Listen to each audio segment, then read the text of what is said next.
Hey everybody, welcome to POTATOCAST, and here we have it's just a little bit before 6 a.m. here, and we have a very warm, muggy, sort of rainy 4th of July. Yeah. So, happy birthday, America, and just want to say, I actually just posted this on the Kazarth Studios public page, but I just want to say it here on POTATOCAST as well to everybody who is listening, who is American, or just generally living in America. Just a happy Independence Day, happy 4th. And everybody who's not, just have a wonderful day in general, you know? It's been a rough week for me. I don't really want to get into that too much, because it's not that interesting. It's just been kind of stressful with my job. Not Kazarth Studios, my other job. It's, you know, I'm gonna just come out and say that part of it is just disliking the management there, and some of them, it's like I like them as people, you know what I mean? I think they're good people, but they're not good managers, you know what I mean? And some of them are just not good people. I don't want to name names for obvious reasons, because I wouldn't cause any not that anybody from that company is listening, but I wouldn't want to cause any tensions or anything. But it's just been stressful, and they've been increasingly poor with some of the decisions made lately, and it affects everybody. But it had been kind of a rough week, kind of a annoying week, but you know, it's the weekend. Well, it's my second day. I gotta go to work tonight, midnight. But yeah, a lot of stuff going on over at Kazarth Studios that I wish I could talk about as well. Talked about a little last week when I did Q&A, and I have something to say about that as well in just a second. But talked about it a little bit last week during the Q&A because somebody asked me with the hashtag potato, hey, what's something that you would tell only your subscribers, you know, because our studios, and I gave an answer for that. Now, by the way, I know I said this. I know I said it, because I remember saying it, and I know I went back and I listened, but I'm not doing Q&A every week. I don't want it to be like VMX show, where you guys ask questions like every week, and because first of all, it becomes tiresome. I want to do it every once in a while, okay? So a lot of you guys started, I don't know if you just weren't listening or just missed that part or whatever, but a lot of people started using hashtag potato and asking me questions. I think you guys, a lot of you might have been expecting me to answer them on a POTATOCAST. I'm not going to do that because I did not announce a Q&A.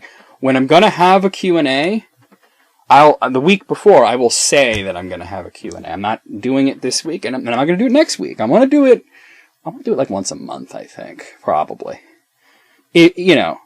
But I'm not sticking to any particular schedule on this. The whole point of POTATOCAST is that it's going to be easy for me to just sit down, relax, talk into the mic.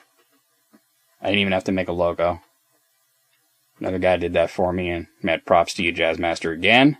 I said it last week, I'm saying it again. I love the logo. It certainly saves me a little bit of trouble.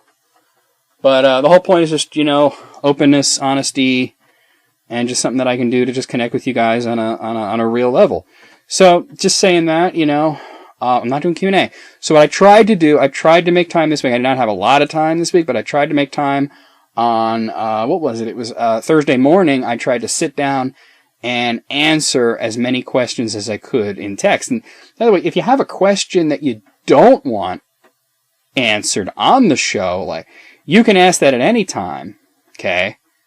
And I'll try to answer. But I asked a few guys, asked questions, and then you didn't leave me the ability to reply. Okay? Because maybe you're expecting me to do Q&A again. I'm not going to do Q&A every week.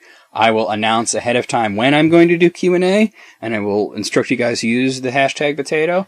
But for now, any questions that you ask, I will try to reply to in the comment section.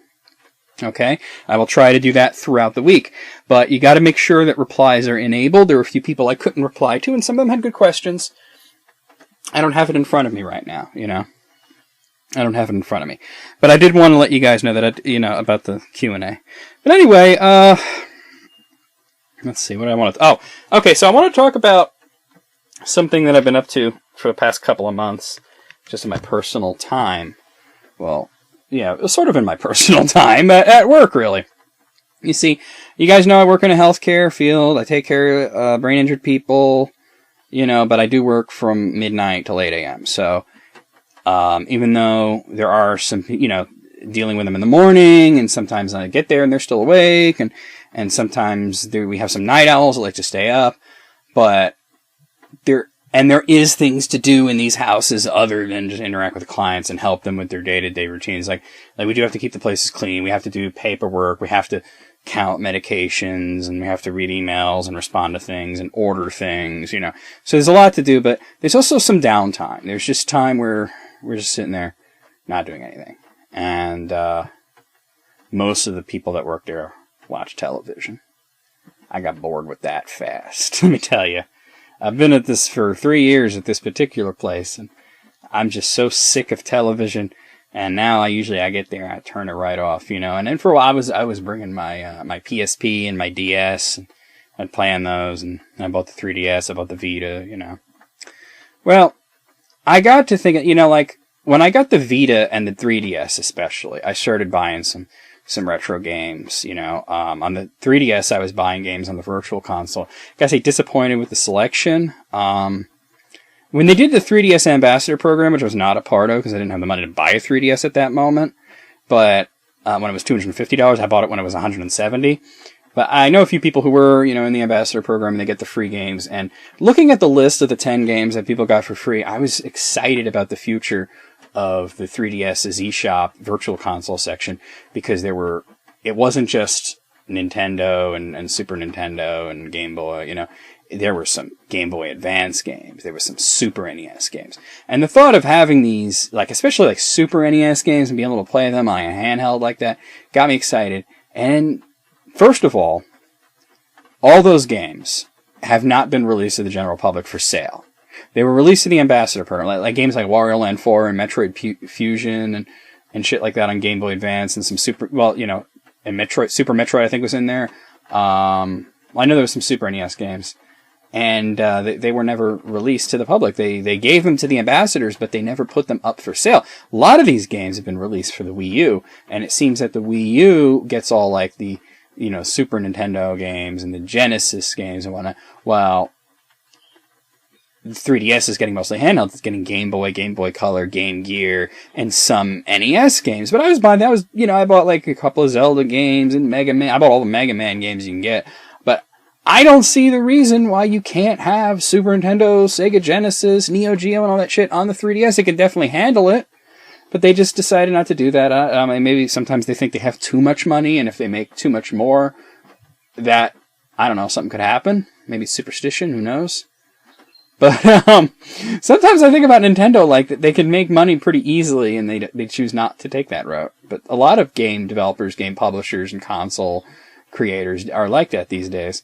But, and then on the Vita, I was buying PlayStation 1 games, and I was thinking, it would be great, though, if I had a handheld machine that could play emulators, and that I've seen a few of these things out there, that companies make, and they come with emulators, and some of them are even preloaded with games, One of my favorite channels on YouTube is GameSack, which you should check out if you haven't already. And they did a review of a machine that I was kind of interested in. It was a handheld Neo Geo, which came preloaded with a bunch of games. But they didn't give it a very good review. So I that kind of turned me off to that. But I was thinking, I know these things exist. So what I started doing was I started looking for a handheld for emulators. And what the best one. And each one that I found, they look so promising about what they could play and how much power they have and everything. But then when you get right down to it, you look at the reviews, and they come off less good. Sometimes they're not as powerful as they could be. The emulation's not that great. Sometimes they are, but they're shoddily put together and they break easily. Sometimes the buttons aren't as responsive as they could be. So it seems that there was a lack of what I was looking for. Because I thought to myself, the ability to sit there and play like Super Metroid at work would be great, or like Final Fantasy VI. And yeah, I have Final Fantasy VI on my Vita because I have it as a PlayStation 1 Classic for PSN. But, you know, but that's just like one. I mean, I would like to get like pretty much any game I want, you know. And my friend Andrew, my best friend, I should just say my best friend Andrew, he asked me, like, why don't you get a laptop? You know, and I said, well, they don't let you bring laptops. You know what I mean? You could bring handheld games and stuff like that. You could bring e-readers, Kindles, tablets, but you can't bring a laptop. For some reason, they draw the line there. The only way you could do it, like, I could get away with it if I could get a laptop and bring it to work and work on Kazara Studio stuff. You know what I mean? But that would be expensive, and it's like, you know. So my thought, you know, like, well, people bring, you know, all sorts of handhelds and shit, you know, especially on my shift. So I was researching, you know, more and more about handheld emulator machines. And I came across a forum thread. I don't know what forum it was on. Just, you know, like a Google link to a forum thread. And they were saying that the best thing to do would be to get a tablet, an Android tablet, and play games on it. And I thought, well, that has its advantages because I know there are many, many emulators for Android. Like, I have a coworker who said to me, did you know that you can play like any Game Boy game you want on your phone, on, you know, iOS or Android phone? And I'm like, oh yeah, dude, that's not news. In fact, not just Game Boy, you know, Nintendo, Super Nintendo, Genesis, even PlayStation, you know, if you have the room. Or if you have an SD card that's big enough, you could do that. So he's like, I just found that out recently. And I'm like, well, yeah. But the thing is, like, then what you're doing is you're dealing with touch screens and overlaid controls. And I was thinking, well, maybe I can get used to this. So I was like, you know, so as I went to Google and I typed in Android gaming tablet just to see what was out there. And I found another forum and I found a tablet that has controls on the side, like actual, like gaming controls. And if you want to look it up, it's called, it's the company that makes it is JXD, and it's called the S7800. And there's two models. There's the S7800A and the S7800B. Physically, they're exactly the same. The difference is the B has slightly more RAM. That's the version I had. Of course, I'm going to go with the one with better RAM. Now, I tell you, I decided to get this thing because if you don't want to look it up or whatever, I can tell you what it looks like. It looks like a Wii U gamepad. You know, it's a little bigger than that, but that's what it basically looks like. It has 2 analog sticks. It has 4 face buttons for action. It has, like, buttons that you could use to start a select. It has buttons that do typical Android things like that. So you never have to touch the screen unless you're playing something that's specifically Android, you know. And even then, it has this feature. It has L and R buttons. It has 4 shoulder buttons, actually. It's just like the Wii U. It's a slightly different configuration, but it's just like, you know, what you used to play on the Wii U, the gamepad, the tablet, really. But, you know, I was like, this looks attractive. It's kind of expensive, but I had money and, you know, and I was shopping around and, well, let me tell you, I was looking at it and it was powerful. It's a 4-core, you know, it's got lots of power. And what I said is, I gotta find reviews. The reviews were positive, you know, and I even found videos on YouTube because it has HDMI out where people were using the tablet to play these games, you know, not just Android games, but emulated games that they've downloaded and put on there. And they put it on their television. So then it really is like a Wii U. And, you know, it's pretty cool. So pretty much like I have emulators on this thing. Like I have NES, Super NES, Game Boy Color, Game Boy Advance, Nintendo 64, you know, all the Segas, you know, up to Dreamcast. Well, that's all of them really. You know, PlayStation 1, PSP, no PlayStation 2. Nobody's made a PS2 emulator for Android yet that, like, you know, works well and plays commercial games and whatnot. But, you know, I thought, I gotta have this thing. So I ordered it. And let me tell you what a hard time I had with this motherfucker getting it. And I'm getting to the project, like what I've been doing the last few months that I want to talk about. But I'm giving the preamble. Because when I got the tablet, the idea came to me. Or rather, when it was being shipped. So I got it last winter and I ordered it. And let me tell you, man, what a pain in the ass. Because they're made in Hong Kong, you know. There's no American manufacture of it, you know. so it has to be shipped from there. And the options for shipping were kind of odd. Like, some of them were really expensive, and some of them were not so expensive. Like, there were two options right next to each other that were the same. Like it was like, one was like 5 to 7 days, and the other one was exactly the same thing, 5 to 7 days. And one was like $7 and change, and the other was like $45 and change. And I'm thinking, who in their right mind is going to take the $45 shipping method that is the same time frame as the $7 to $8 time period, it cost for time, the same time period? That to me blows my mind. So the shipping, and I wound up going with a company called DHL, which is an international courier, and I will probably never use them again after the experience these people put me through. So first of all, they gave me a false tracking number. When I went to my account, I bought it from a site called Tiger Direct, which is a good site that specializes in getting tech from overseas to, North America. I mean, anybody can order from there. You don't have to be in North America, but that's what they specialize in, that you can get overseas tech if you live in North America, which is, pretty cool. And this is a piece of, Hong Kong, which is Chinese tech, that I really wanted. And they had it for a decent price. They had it for $140, which is a very decent price for what I got.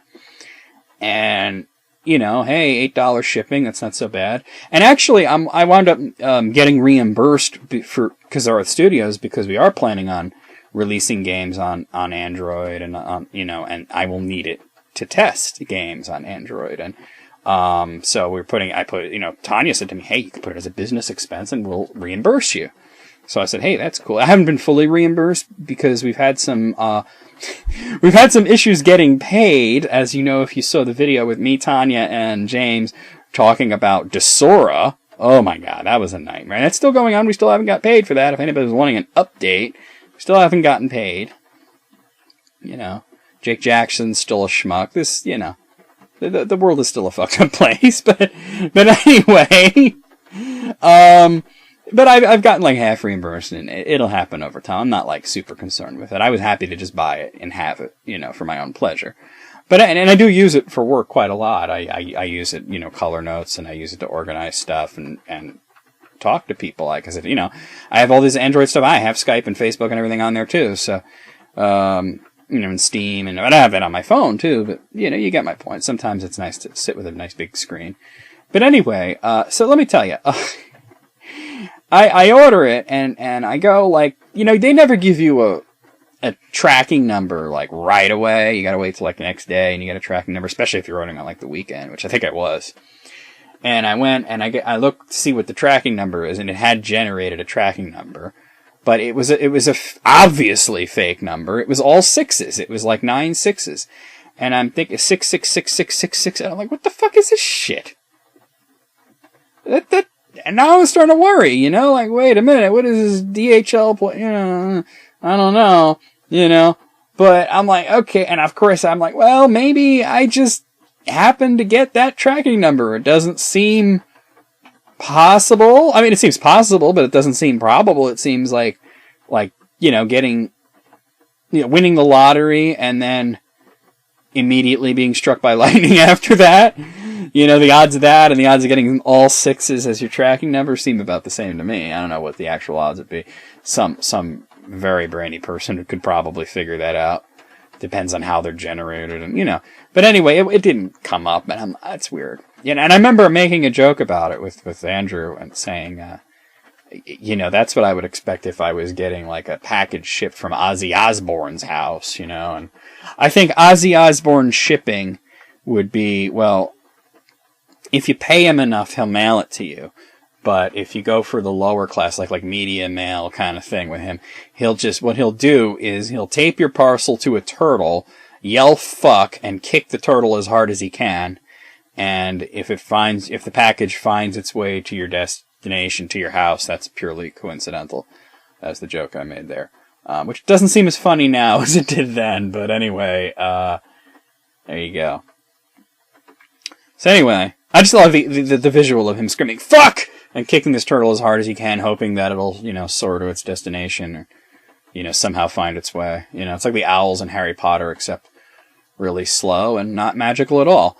So really not at all like that. But anyway, I tell you, man, it took a little longer than it was supposed to. I did eventually get a real tracking number, and then I was watching it. I was watching it come out of Hong Kong and go all across the globe, and eventually wound up in America. It wound up in, like, California, which made sense, and then it started coming across the country, and I started to get excited, right? Now, by the way, I had it shipped not to my house, but to my parents' house, and there's a couple of reasons behind that, because first off, even though I haven't lived there in a while, I still do use it as a mailing address. And there's a couple of reasons why I do that involve, like, well, it gives me an excuse to go over there and say hi, pick up my mail and this and that. But here's the thing, I don't have a fucking mailbox where I am, you know what I mean? And I started bugging, after a couple of months of living here, I started bugging my landlord about getting my mail here. I didn't, setting that up, and he was like, oh, I gotta look into that, and I'm like, okay. And it turns out it's a P.O. box. So I would have to go into town. He gave me a key. And I have to go to the post office to get my mail.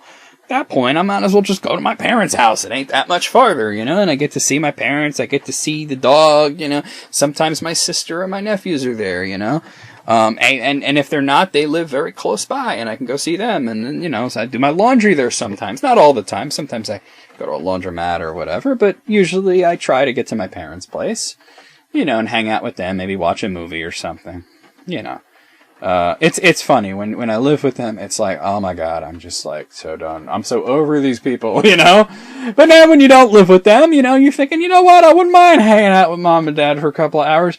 I remember talking about this with Armageddon time, and I don't know if we were recording. We were doing a List Critics 2 session, but I don't remember if it was before or after we hit record. But he was saying how he misses his parents and he always wants to hang with them. And I'm saying, well, my parents, they're cool and all. Little of them goes a long way. I like to see them like once or twice a month for a couple of hours and be just fine with that, He wishes he could see his parents every day, And the thing is, they're pretty far away from him. They don't live in the same city. And I said, well, I live in the same town as my parents, so there you go. So if you've learned a little bit about my living situation, you've learned a little bit about my personal life. So that's kind of the point here. But anyway, so there's a lot of reasons why I would have something shipped to my parents' house. But the biggest one, especially for a valuable package that I am very much looking forward to, is I don't know that it would necessarily fit in my P.O. box, especially if it's being delivered by a courier. You know what I mean? I've never seen couriers at the post office. You know what I mean? I've never seen them do that. And the way my address is, it's kind of confusing.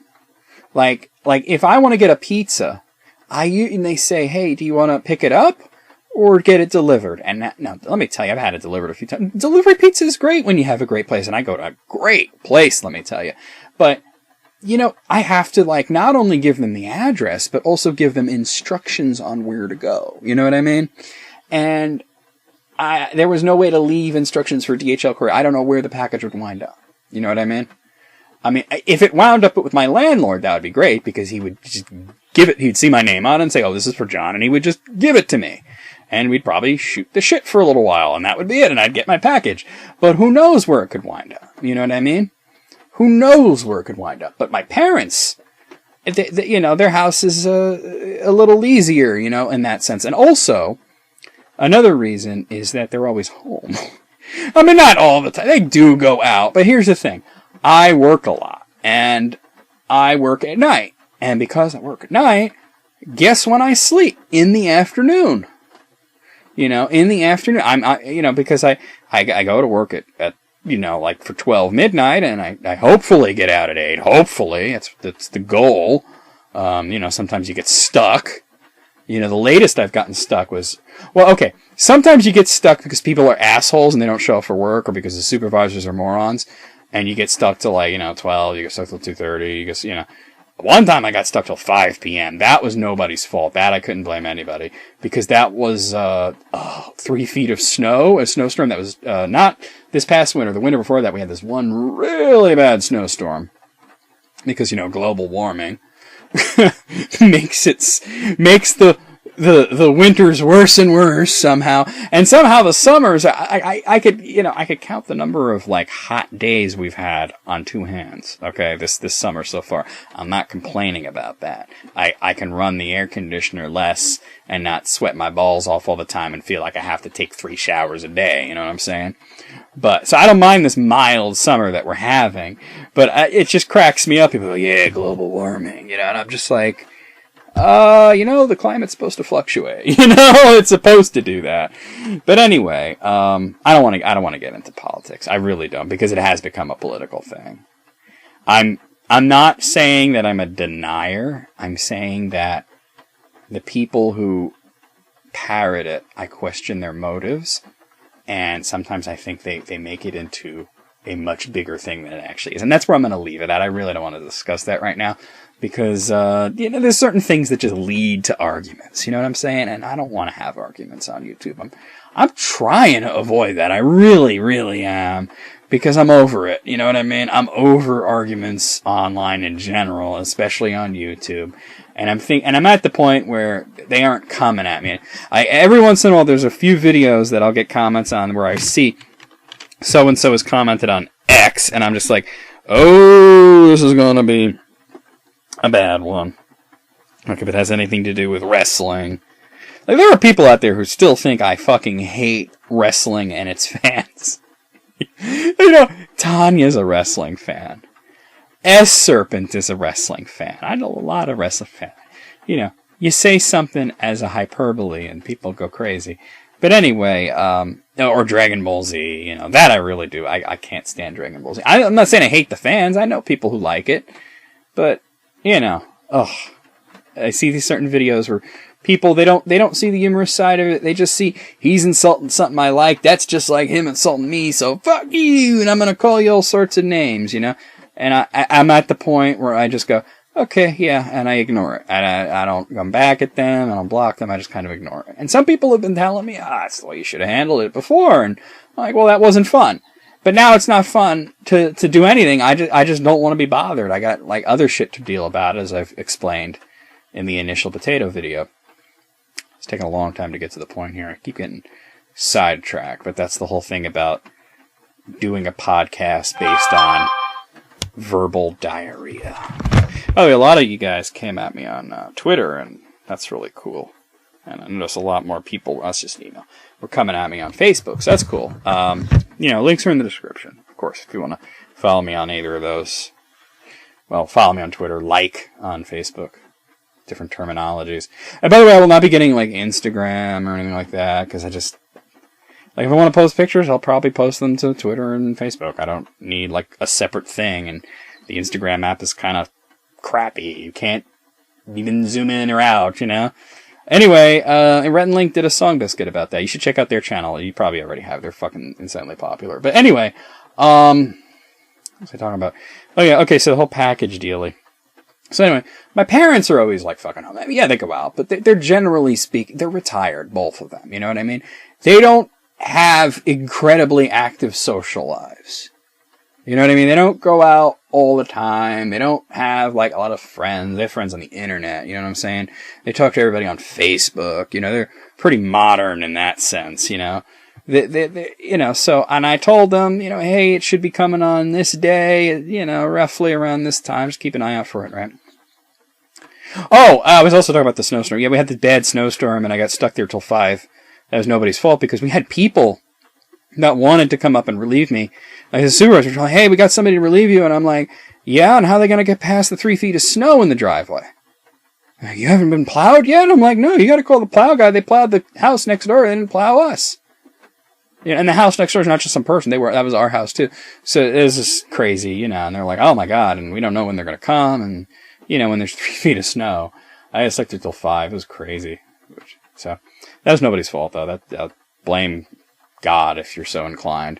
But anyway, so we had a bit of snow when the package was supposed to come. I wasn't worried about that. We had a pretty mild winter for snow. We had a couple of storms, but nothing like terrible. We had one storm. I gotta mention this. We had one storm hit.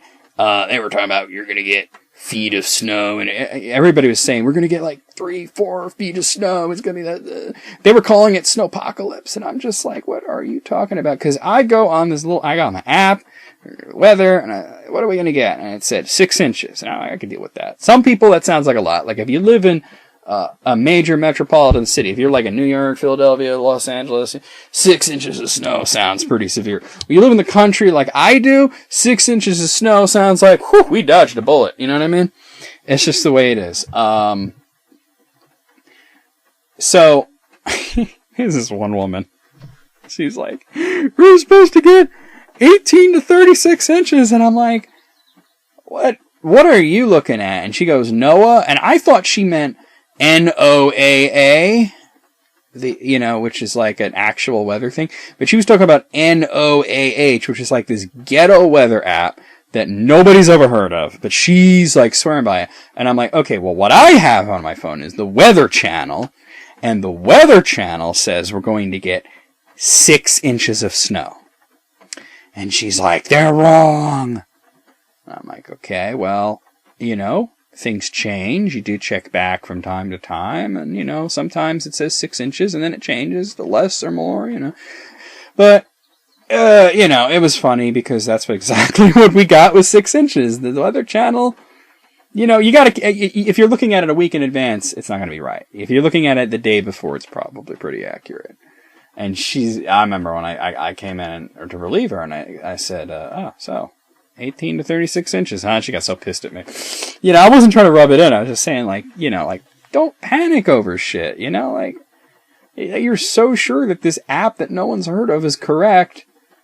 And, and she's like, I heard it on the radio. And I'm like, the radio's coming out of fucking, Scranton or New York or New Jersey, not coming out of where we specifically live, And it's different from town to town, And what's funny is that they were saying that Boston and, Massachusetts and all, New England was going to get the worst of it. And even Tanya lives up there. And a bunch of other people that I know that live up in New England said it wasn't as bad as they said it was going to be, They got like a foot, you know what I mean? Not the 4 feet that people were talking about. I'm really getting off topic. That's okay. POTATOCAST, it doesn't have to be short. Yeah, I don't have much to talk about, so when I get on a little tangent, I'm going to kind of go with it. I really just want to talk about this thing that I'm doing with my tablet, So, I ordered the tablet. I had to go to my parents' house. So one day, I called my mom and it said, according to this, it's out for delivery. It should be coming today. And I'm talking to her. It's like 8:30 a.m., And she's like, okay, do you want me to call you when it comes here? And I said, well, I'll be sleeping. Just throw me a text if it comes, right? So that the text might not wake me up. A phone call definitely will, because like I said, I sleep during the afternoon. So I wake up. It's about 7 or 8 at night, and I'm ready to go to work, Kazara stuff. So I said, I go to work for midnight, get out hopefully at 8, go home, have a meeting with Tanya that usually lasts like 2 hours, and work on some Kazara stuff for like another 2 hours, usually. Usually I go to bed around noon or 1. Lately it's been 1. I got to start trying to get to bed earlier.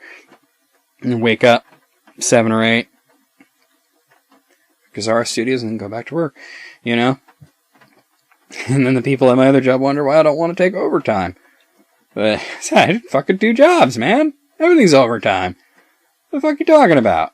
Oh, well, you can make time and a half. Yeah. I could also work myself to death, I could get sick. I've seen it happen, I've seen it at Tanya. I did work a job a couple of years ago. I worked I was doing people's taxes. And I got sick. I was working 60 hours a week, and it wasn't even that much. We hardly got any customers. I was lucky to get 2 customers in a day. But still, just the act of going to work for 10 hours, 6 days a week, it'll make you sick. I started to get sick all the time. So you gotta rest. Your body needs rest. It's important. But anyway, I woke up and there was no text from my mom. So I started thinking, well, maybe she forgot or maybe it didn't come. So I'm like, well, let's see. I go over to my computer, sit my fucking ass down, bring up the tracking, and it says delivered. I'm like, But she didn't text me. I doubt like hell that it would come and then my mom would forget to text me. You know what I mean? So I'm like, what's going on here? This is a bunch of bullshit.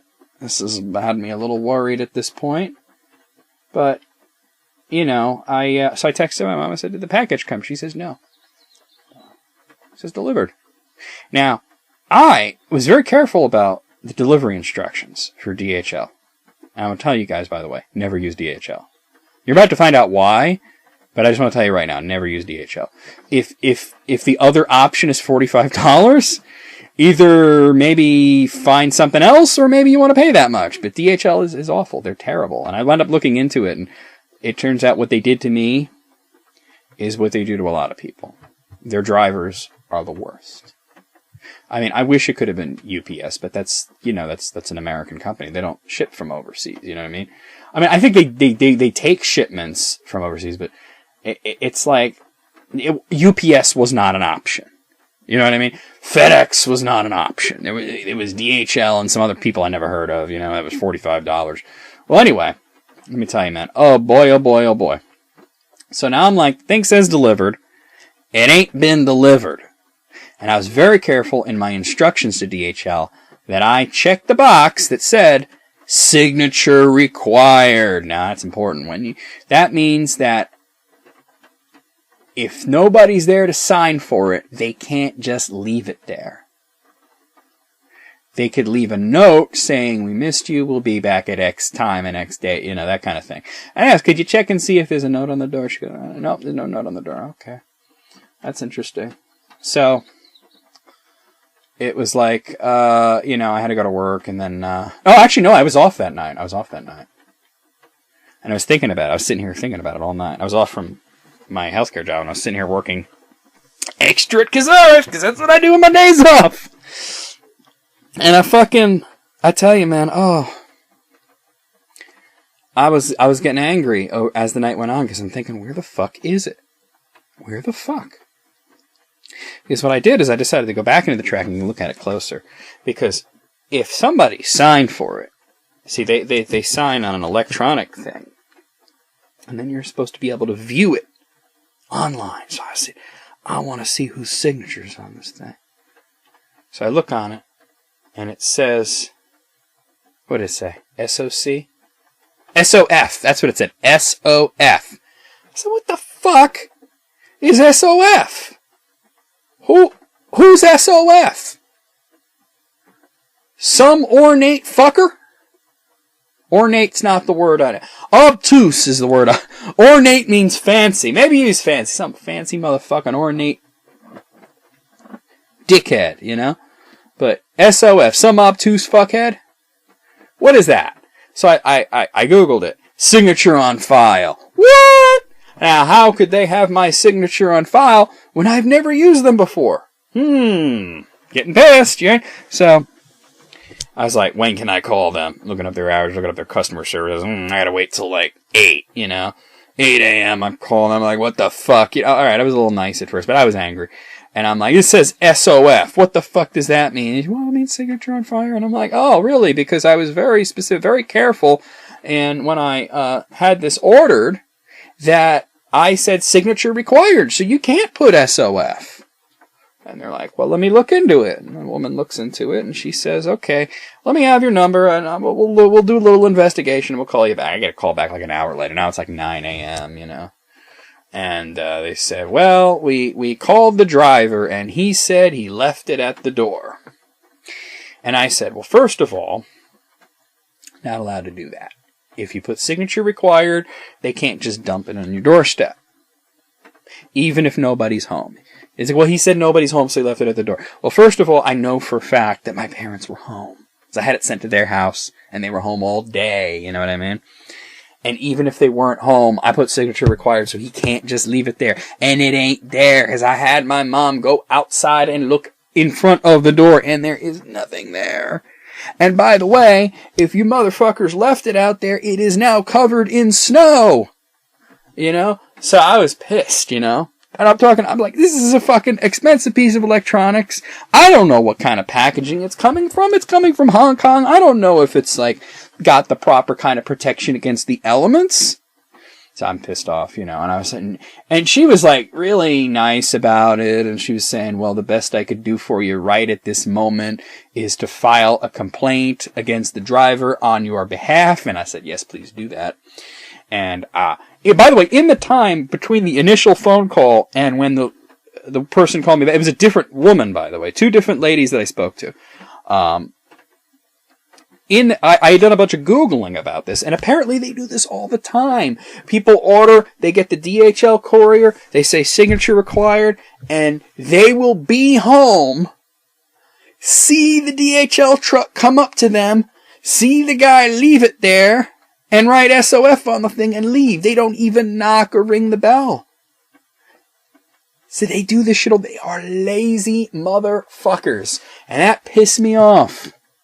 So anyway, no wonder it was only $8, right? You get what you pay for, I guess. So I got it. You know, that's the important thing. It turned out was that they left it in front of the garage at my parents' house. Which, by the way, is nowhere near the front door, A. And B, especially if it got covered with snow, it is very possible that if my dad decided to go, like, out to the mailbox or out to the bagel shop or something to bring back, you know, bagels or something, he could have ran the damn thing over, you know what I mean? But I called back and I said, look, they said they left it in front. And I know you looked in front and there's not, but could you do me the biggest favor ever and just go out and look and see if it's by the garage? Because I had an idea it might be something stupid like that. And she goes out there and she goes, oh, it's here. And she goes, we were home. They never knocked. They never rang the bell. I said, they probably didn't even come to the front door.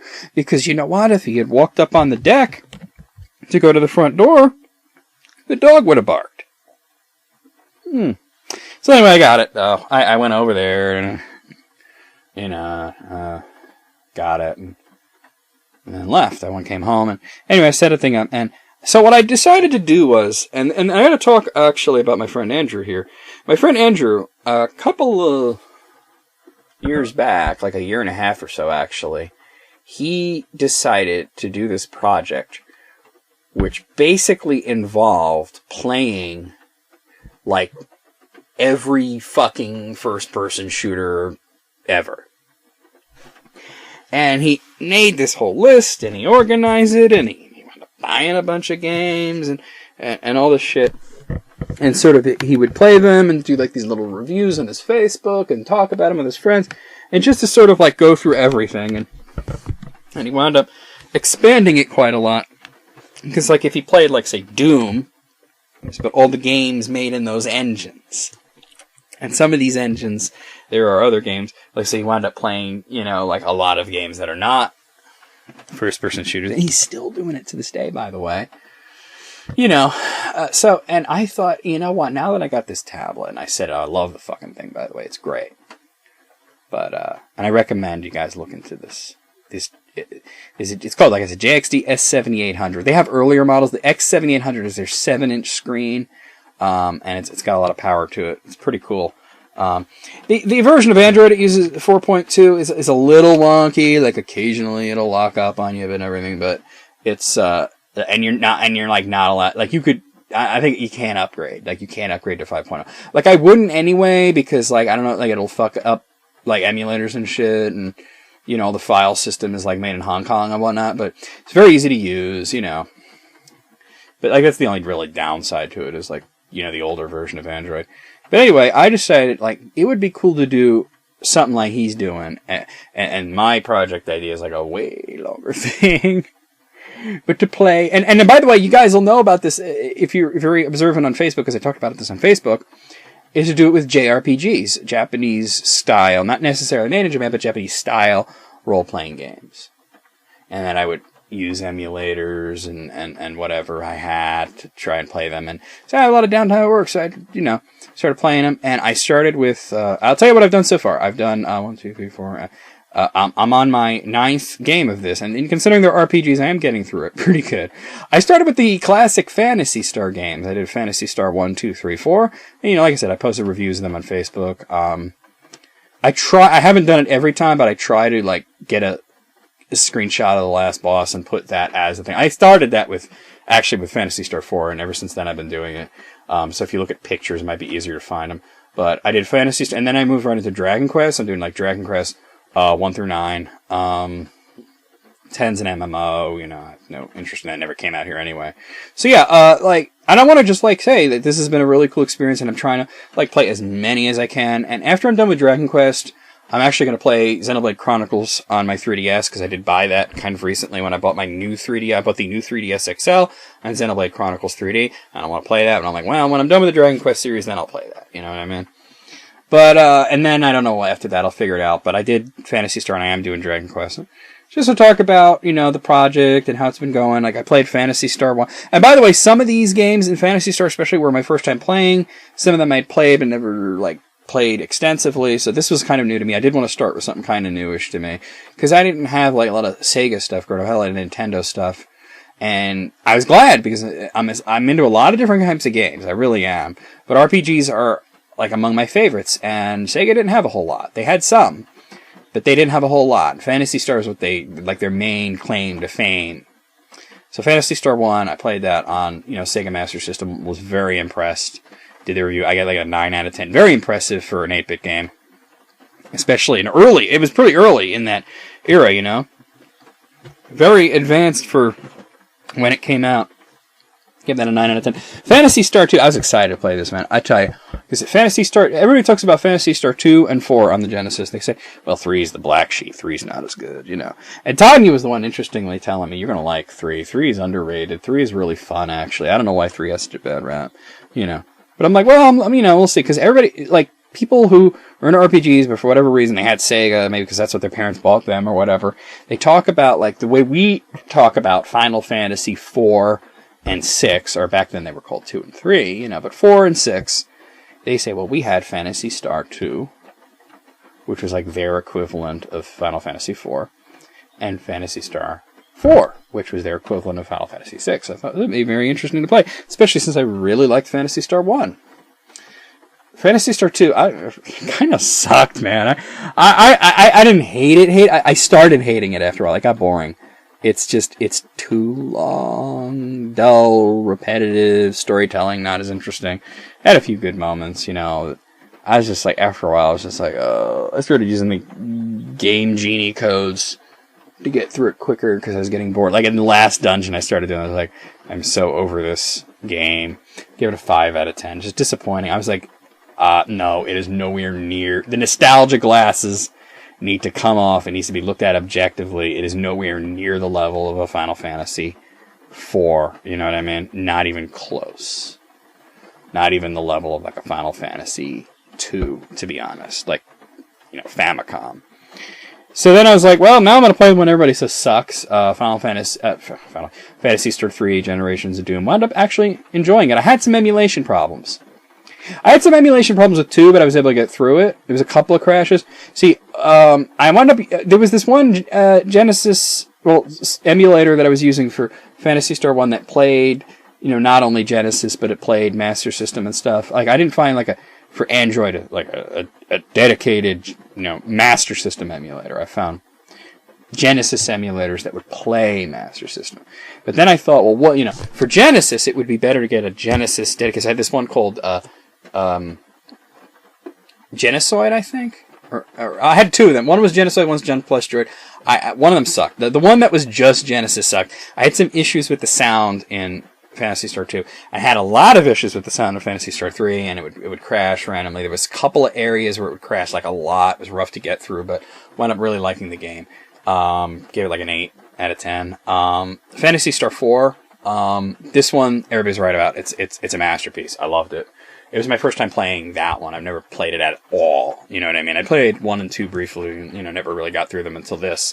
And I had never played 3 or 4. 4, honestly, this was the Sega equivalent of Final Fantasy 6. I do agree with the general population on this. I can't imagine a better RPG on a Sega console than that.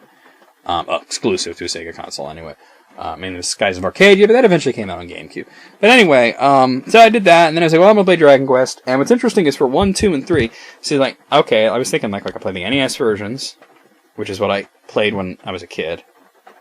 Or I could play, for 1, 2, and 3, I'm talking about the Game Boy Color versions, which is the ones I LP'd already on YouTube. Or I could do translated Super NES. And then I realized, well, you know what? They're on Android. And they're on sale this weekend. And so I bought Dragon Quest 1, and I was like, yeah, I had to use touchscreen controls for this one. And I had to hold the tablet in portrait mode because it wouldn't run in landscape. I actually found a program that forced it to run in landscape, but it cut off so much of the screen that it couldn't be played that way. So I got rid of that app. And I'm getting used to it. I played through 1, 2, and 3 on Android. I really enjoyed them on that. There were a couple of issues with the translation, but, you know, I think I gave like 1 a 7, and like 2 an 8, and 3 a 9. And then like for 4, 5, and 6, I'm playing them on the DS, because they're on Android. Dragon Quest 6 just came out on Android. And I considered buying them again on Android just to support Square Enix bringing more Dragon Quest games over here. Like, I don't know, the 3DS remake of Dragon Quest 7 that's been out in Japan for a while, Dragon Quest Monsters, Joker 2, and Rocket Slime 3, and, you know, all these other games that, you know, and now there's going to be a version of 8 on the 3DS, my favorite fucking RPG of all time. So, you know. But then I was like, you know, I bought them already on the fucking DS, not the 3DS. So and I had just gotten the new 3DS XL, so let me try out this motherfucker. So I played through Dragon Quest 4. I'm still playing through 5. I'm at the very, very end of it. I'm grinding up for the last boss, because I want to, you know, get all the best equipment and everything. I could beat him now, but I'm enjoying this game. I gave I think a 9 to 4. I think 5 is probably going to be a 10 when I write the review. We'll see. But if you haven't kept up with this, it's been on Facebook. This is one thing that is exclusive to my Facebook, where like I'm starting with Phantasy Star 4, but for now on I'll be posting screenshots of the last boss with each review. For the DS games, I've been taking pictures of my phone, doing it that way. 4, 5, and 6, I'm going to play on the DS. 7, this is a weird one because it was released initially on PlayStation. There was a remake on the 3DS in Japan, and I really hope to get it here, but we haven't. Some people were working on a fan translation. They got cease and desist letter from Square Enix like a week ago, and that pissed me off, by the way. You probably saw my reaction to it on Twitter, where I was yelling at Square Enix about that, and what'd I say? Something like, pissing off American Dragon Quest fans must be their favorite pastime, you know? And some people are saying, oh, maybe it's a good thing that they got cease and desist because maybe it means that Square Enix is working on it. But sometimes Square Enix just does that, you know? Who knows with these people? And you know, the thing is, like, you know, Tanya, like, we is talked to the legal department there. She's like the nicest people ever over there. So it's kind of a shame to say anything negative about these people that were, like, when we talked to them about the whole Jake Jackson situation, they were the kindest, most understanding, most professional individuals that we've talked to in the industry. And now I'm just like saying, you motherfuckers, you put a cease and desist out on the fan translation of Dragon Quest 7. I would have fucking buy the fucking game if you fucking release it here. You fucking won't. You know, so there's that. I don't know exactly how it was going to work anyway. So, you know, but 7, I'll probably be playing on the tablet and a PlayStation emulator, the original version. 8, I was wondering, initially I was planning on, because there's no PlayStation 2 emulators and handhelds, you know. I thought, well, I'll get the Android version. It is available on Android. The Android version is a little more stripped down. It doesn't have the orchestral soundtrack that the PlayStation 2 version had. It doesn't have voice acting.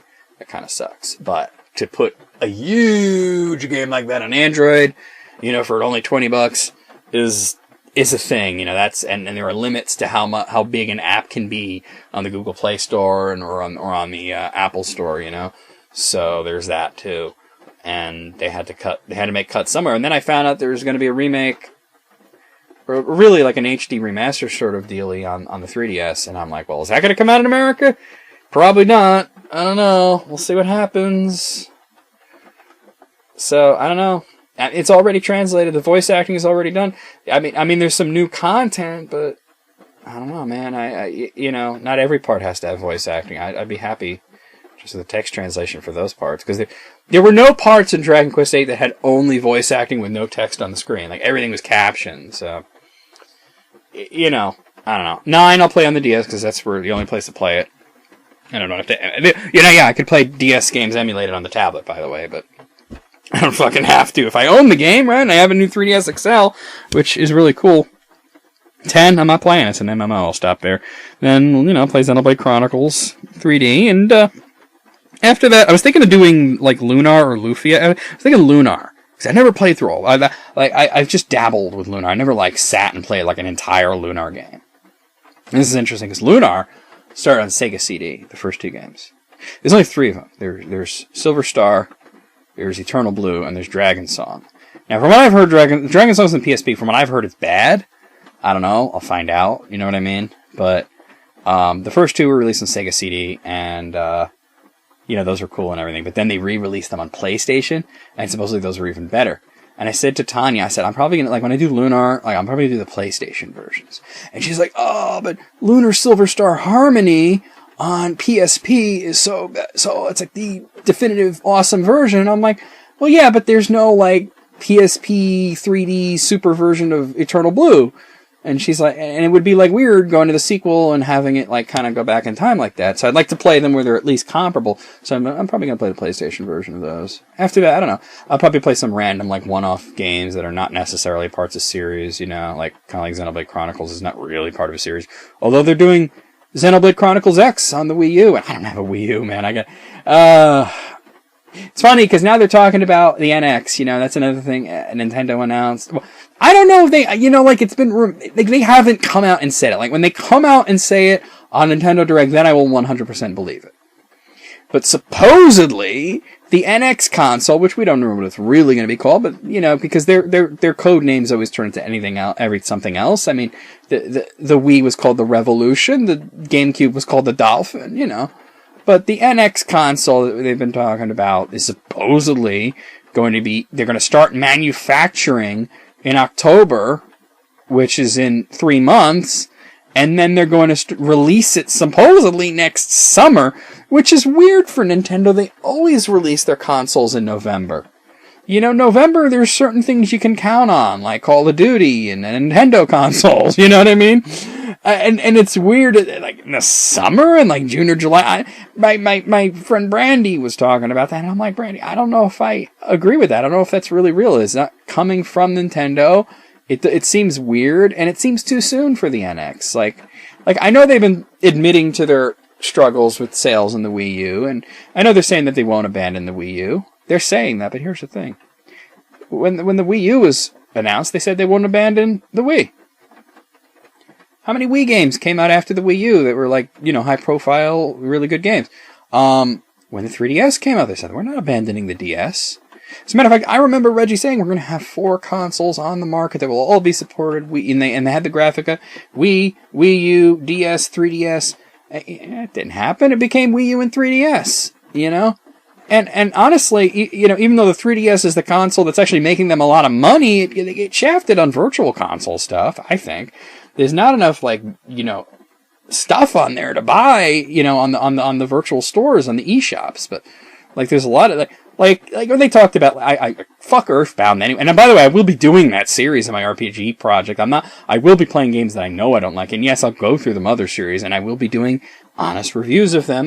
That's probably going to be a ways off. But, I'll do the Final Fantasy games. I'm not a big fan of 2, and I absolutely hate 8. But yeah, I'll play through them, and, and try to get through the whole. I will get through the whole thing. Like, if I'm really, really hating a game and I just, like, really over it, I'll cheat my way through just to get through it. You know what I mean? Like I did with Phantasy Star 2. I had positive things to say about it, but I was over it, especially at the time when I got to the final dungeon, and I'm at well above what people say is the recommended level, and I'm just, like, getting my ass kicked in every battle.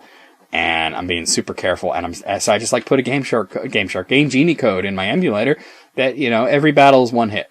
I got through the rest of it, crashes and all, and saw the ending, which was dumb, by the way. Oh, by the way, and I found out why people hate Phantasy Star 3. This is hilarious.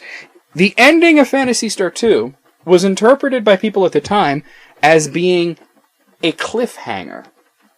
And the thought was that the next game would continue that cliffhanger. It was not meant to be a cliffhanger. It was meant to be a cinematic sort of thing. It wasn't translated all that well. It wasn't meant to say that you'll find out what happens to Rolf and the gang in the next game, because the next game was not done by a different team, and it was done with a different story. And by the way, I really liked it. I thought it had a good story, and the gameplay in 3 was very fun. I liked the music. It did one thing that I've never seen done in a JRPG other than that, was that the battle music would change dynamically depending on how well you were doing. And there were like 4 or 5 different tunes that would play. Like there would be a tune when you're getting your ass kicked. There'd be a tune when you're kind of in trouble. There'd be a tune when you're just doing well. And then there's like a triumphant tune, you know. So there were a couple. I mean, the music quality wasn't great because it's the Genesis, and they had. It seems that only a few developers really nailed good sound on the Genesis. Treasure comes to mind, and of course Sega themselves. Because they, and you know, I've heard that like it was a bitch to work with. Like there are games like Phantasy Star 4 had great music. There are games that just have good music but shitty sound quality. And I want to go back to actually to Sonic, actually Sonic 3. Well, you know, I did the whole like urban legends and shit way back about Michael Jackson and his involvement with Sonic 3 and how he had worked on it. But part of it was that the reason that why nobody really knew whether or not he really did work on Sonic 3, and by the way, he definitely did. Not all the songs in the game are his. Some of them are. But he definitely did work on it. I'd proven that in that video. But, you know, and I talked about this, but he didn't take credit. He wanted his name off the credits. And the reason behind that was he wasn't satisfied with the way it sounded because he was getting frustrated. He was working with a couple of different sound engineers and producers and whatnot. And he really wanted the music to sound a specific way. And he had and all of his sound engineers and everything, they had a really hard time getting the Genesis to sound the way that Michael Jackson wanted it to sound. Now, it's very possible that Michael Jackson's, you know, desired sound was beyond the Genesis's capabilities. But I think that, and maybe that was the case, but I think that a lot of the bad Genesis sound, that tinny, scratchy, bad sound that it had in so many third-party games, because the Sega games usually had really good sound. Konami did well with it. Capcom did okay with it. They didn't do a lot of Genesis games. They were more focused on Super NES, but Konami did well, and Treasure did well. But almost every other third-party developer, especially fucking American or European developers, it's like they couldn't figure out how to make the Genesis sound good. And it kind of is interesting because I know the Genesis can sound good because I've heard Sonic 3, I've heard Phantasy Star 4, I've heard Gunstar Heroes, I've heard Castlevania Bloodlines, I've heard Contra the Hardcore. You know what I mean? And no, they're not Super Nintendo quality music because the Super NES had a sound chip that was made by Sony, you know?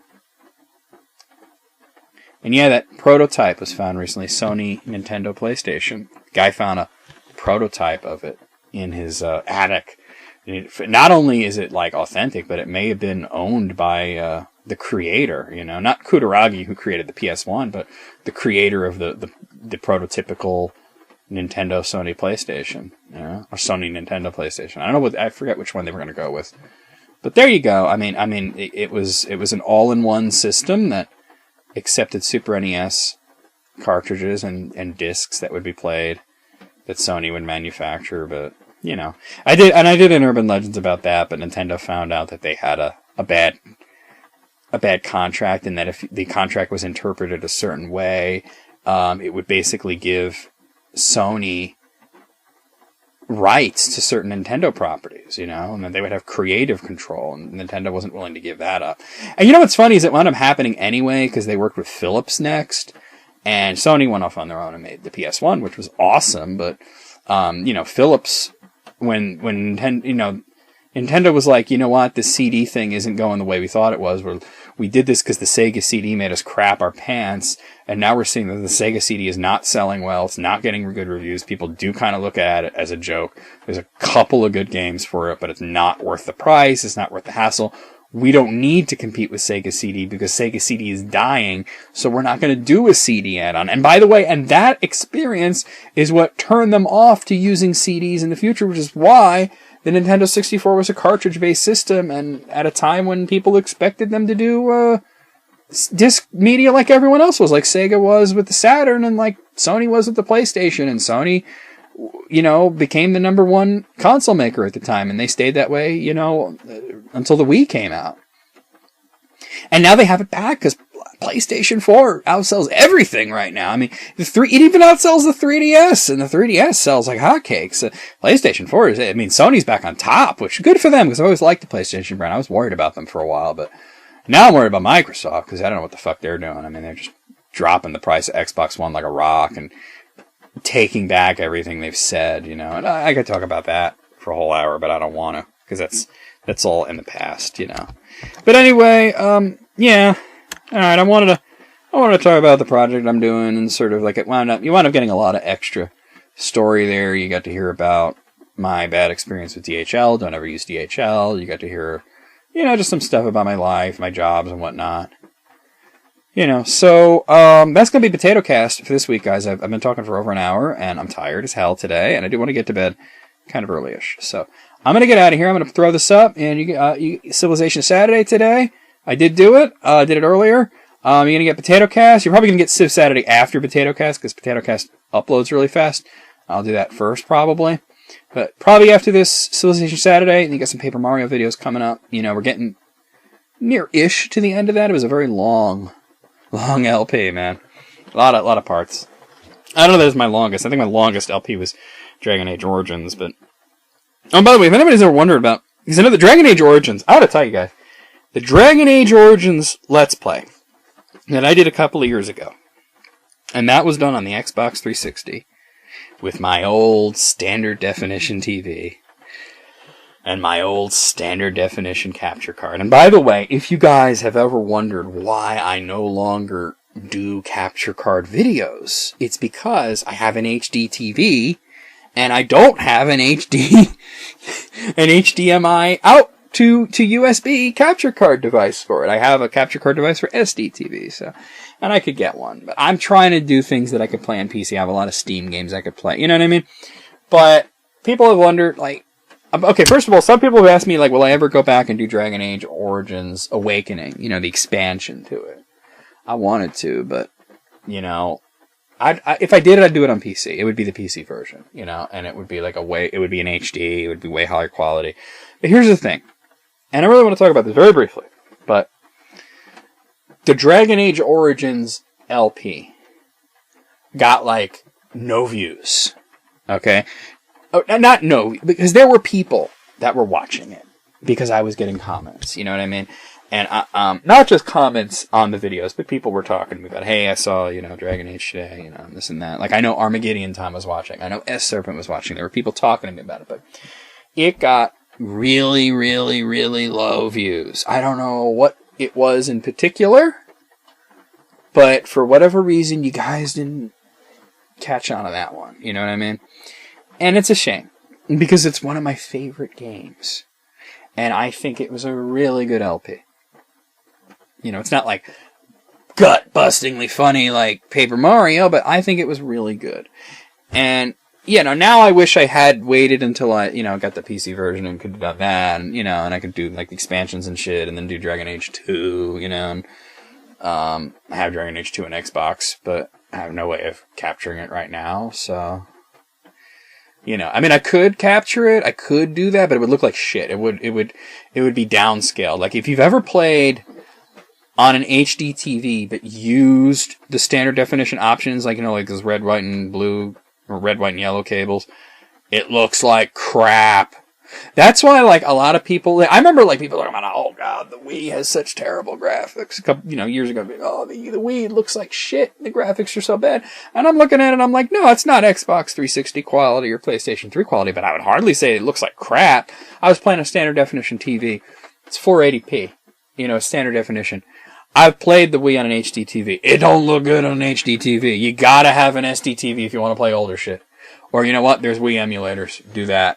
Well, you can't use the Wii disc. You put a Wii disc in a computer and you're lucky to get the fucker out, because the computer doesn't know what the fuck to do with that shit, because it's like the weirdest shit ever. But anyway, I did want to say, I never said, I was not able to monetize those videos.